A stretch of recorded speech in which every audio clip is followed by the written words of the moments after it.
হাসিনার ফ্যাসিবাদী শাসন প্রতিষ্ঠার পেছনে ব্যবহৃত সবচেয়ে দুর্বিষহ অস্ত্র সাংস্কৃতিক যুদ্ধের নাম ছিল ইসলামোফোবিয়া।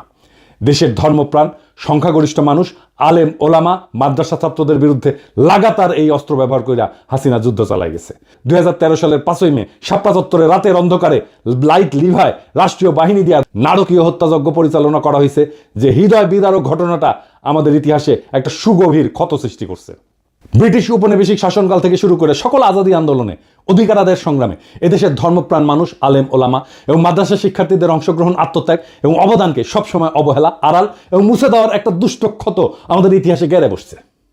এই উগ্র জাতীয়তাবাদী তথাকথিত প্রগতিশীল দুষ্ট ক্ষতের ইতিহাস আবার পুনরাবৃত্ত হয়েছে। তাদের লড়াইয়ের যথাযথ মর্যাদা স্বীকৃতি, বাংলাদেশের ভবিষ্যৎ রাষ্ট্র গঠনের আকাঙ্ক্ষায় তাদের অবদান এবং ত্যাগের যথাযথ হিস্সা ছাড়া কোনোদিন আমাদের এই স্বপ্ন, বাংলাদেশ গড়ার স্বপ্ন পরিপূর্ণ হবে না। বাংলাদেশের আলেম ওলামা মাদ্রাসা শিক্ষিতদের ব্যাপক এবং সর্বাত্মক অংশগ্রহণ ছাড়া 2024-এর বিপ্লব সফল হতো না, এটা লিখে রাখতে পারেন।